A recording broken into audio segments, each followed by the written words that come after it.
Hello everybody! Kamusta po kayong lahat? Good day po and welcome back everybody sa ating channel. For today's video, syempre babalik tayo sa first love ko, which pag-uusapan natin for today is all about scents, and my favorite scents from Bath and Body Works and also from Victoria's Secret. Bakit ba si Bath and Body Works and Victoria's Secret? Kasi di ba alam naman natin na kayang-kaya nating bumili ng mga decant or even mga regular sizes nito na mura yung presyo nito, everybody.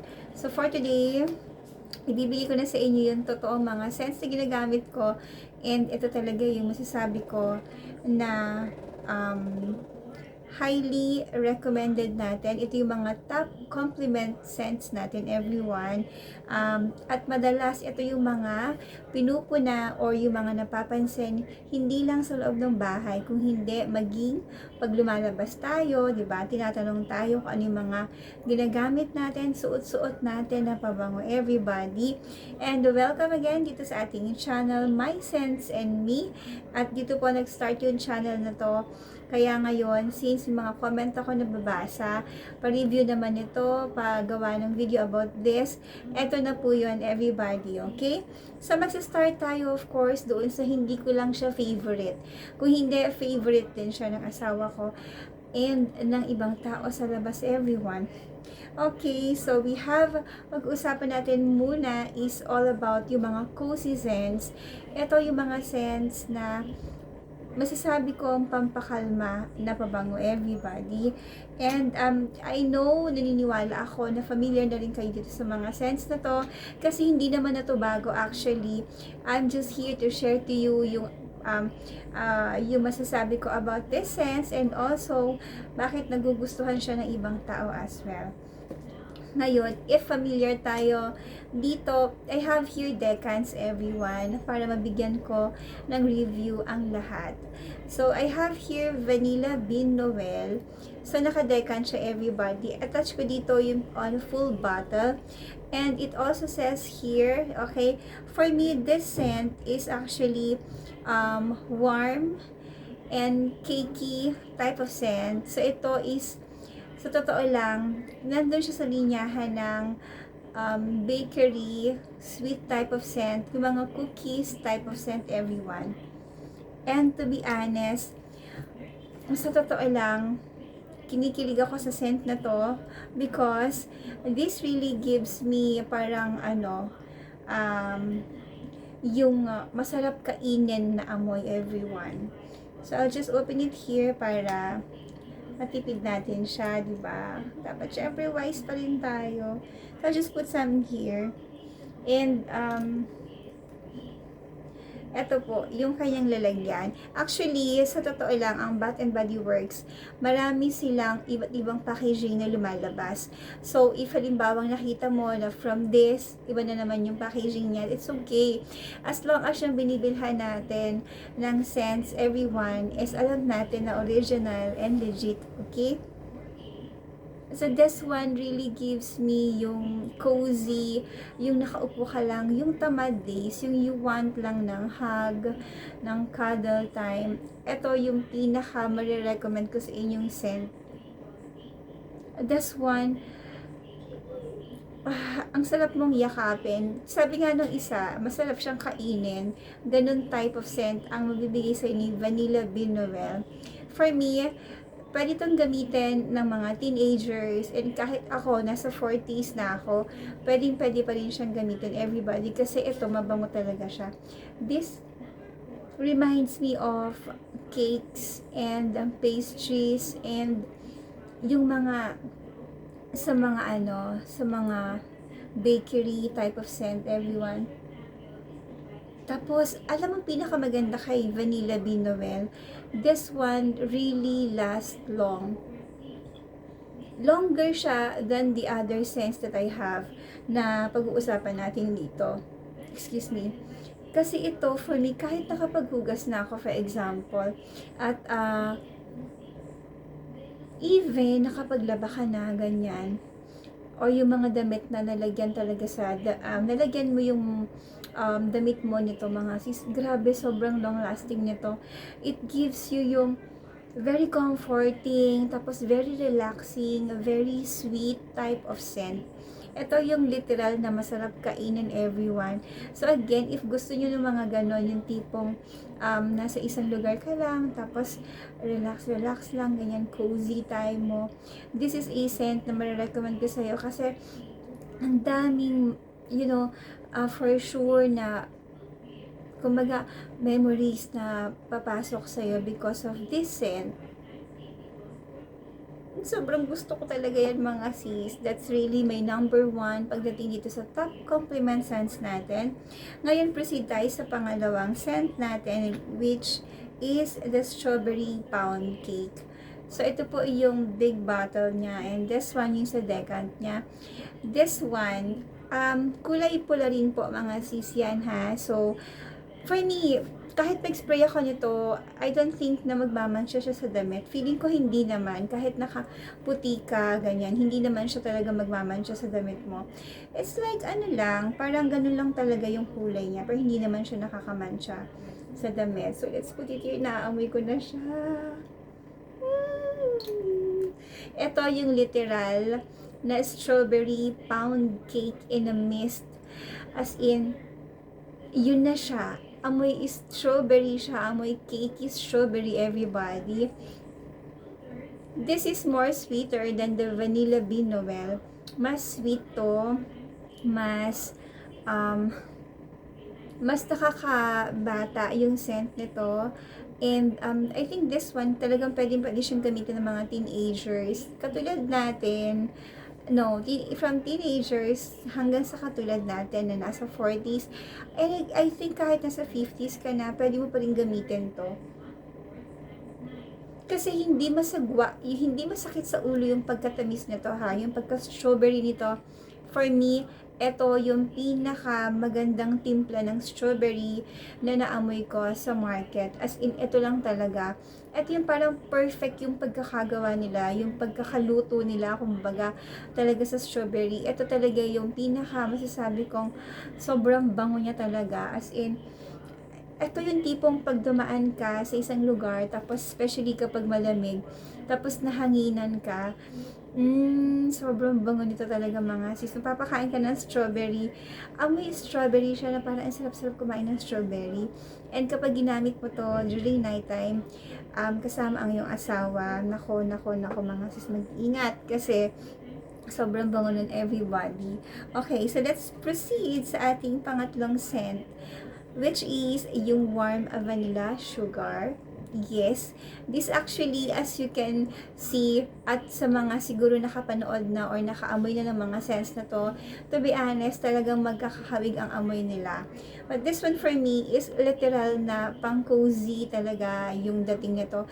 This is warm and this is vanilla. So, warm vanilla sugar, yun talaga yung scent na makukuha mo dito. It's warm, it's vanilla, and it's sugar. So, yun lang talaga yun mga sis and everybody. For me, this one, ito yung laging pinapansin ng mostly ng mga lalaki sa akin. Kaya nung isang beses, I asked my husband, why ang mga lalaki mahilig sa vanilla? Because nga of that,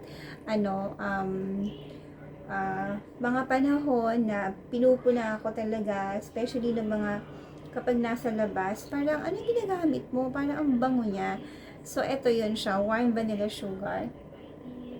This one is more of parang mas calm yung dating niya.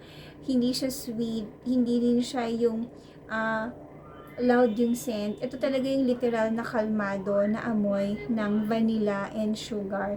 And this one for me, ito yung parang isa sa mga safe scents ko eh.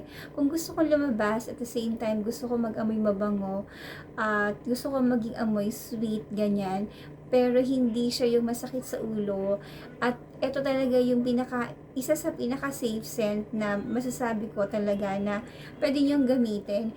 And even mga lalaki ginagamit to kasi nga when naamoy nila tapos nagustuhan nila, so talagang malaki yung chance na talagang bibili talaga sila ng mga ganitong scent because very very unisex din yung dating ng scent nito. So we have still more 2 scents for this collection, and I think mag-proceed muna tayo dito kay Cotton Candy Clouds. So this one is, sa pagkakaalala ko, this one is way more sweeter kesa dito sa mga to. And for me, this is sugary, cloudy scent, everyone. As in, sugary yung scent nito. Matamis. Ayun siya. Matamis. Ito yung scent na amoy candy, na sweet, na deep yung scent nito. This is for me, deep candy. Yung kumbaga sa babae, ito yung mysterious, sweet, but deep type of girl. Ganun yung scent niya. And for me, this is candy, as in super sweet na candy yung amoy nito. Cottony candy na super duper sweet. Pwedeng gamitin to, actually, mas pwedeng gamitin to ng mga teenagers o yung mga nagsastart pa lang mag-collect ng mga scents nila if they want to impress. Kumbaga, kung pupunta ka sa isang lugar and you want na mag-iwan ng mark, gusto mag-iwan ng ng pagkakatanda sa ng tao, I think this scent, I think, will do, no, dun sa trabaho na gusto mong mangyari. I mean, like, kasi as in, ito talaga, kapag dumaan ka for sure, talagang maaalala ka nila, kasi iba yung dating ng scent na to. Very, very deep and sweet yung scent na to. But this one, for me, I can still use this, maybe, during daytime, okay din naman siya, pero hindi yung daytime na summer na super duper init. Pwede mo siyang gamitin during daytime, pero hindi summertime. Gets nyo? Yun, para medyo maganda-ganda na yung weather sa Philippines, yung tipong hindi na masyado mainit, everybody. So this one is a must-have also, and yun, actually, hindi ka makakabali nito ng kumbaga bihira kasi siyang lumabas kapag sa market ngayon. So once na nakakita ka mga season everyone ng Cotton Candy Cloud, I think even yung mga decan, pwede nyo siyang subukan if magiging okay sa body chemistry nyo. And yes, di ba? Okay, so yung actually isa na lang dapat yung top 5 ko for this collection, but gagawin ko na siyang dalawa. Because the other one is actually mas similar siya dun sa mga na-mention ko na, and the other one is my favorite as well. Isasama ko siya dito. So we have here Bare Vanilla, and I think familiar na kayo dito kasi yung mga lalaki ng mga unang panahon, ng mga dati-dati pa, ito talaga yung gusto nilang scent, and ito talaga yung hinahanap nila sa akin. I don't know why. For me, okay, so mabango naman siya, everybody. For me, nako-compare to kay Warm Vanilla Sugar. But this one kasi, mas long-lasting siya. Though, parehas lang din naman silang mabango. So, para silang magpinsan or magkapatid, si Warm Vanilla Sugar and si Bare Vanilla, yes. Basta ito is vanilla lang din siya. And walang masyadong pinagkaiba talaga kay Warm Vanilla Sugar. You can try this one and the Warm Vanilla Sugar, and try nyo sa body nyo kung ano yung mag-work well sa inyo. Okay? So yung pinaka-last natin is, this is my favorite sa lahat. Sa anong okasyon, sa anong panahon, sa anong, di ba, panahon natin sa Pilipinas. This is Into the Night. And nagawa ko na to ng separate video, but this one for me is very sophisticated. May pagka-sweet din to. This is my favorite. This is just my favorite. Yun talaga yung sasabihin ko. And to be honest, kung alam nyo si Dark Kiss, ito yung masasabi ko talaga nandun sa grupo nila. Iba yung dating nito. Ang amoy nito talaga, literal na amoy para kang galing abroad. Yun siya, as in, pag yung tipong may kamag-anak ka from abroad, ganyan, ito talaga yung naaalala kong scent. Ito yung scent na amoy mayaman, na amoy sophisticated, and this one is bagay na bagay to during night time because ito talaga yung pang hobby time and I don't know, talagang mabango siya. Into the Night is my favorite because it gives you yung parang yayamanin na scent. It gives you yung masaya lang, yung parang ano, yung parang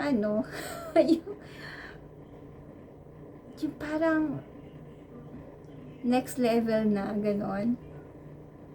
I really love this scent. Kung hindi niyo pa nasusubukan si Into the Night, then what are you waiting for? Ang tagal na nito sa market. And nung unang-unang naamoy ko to, as in hindi ako pwedeng mawala ng stock nito.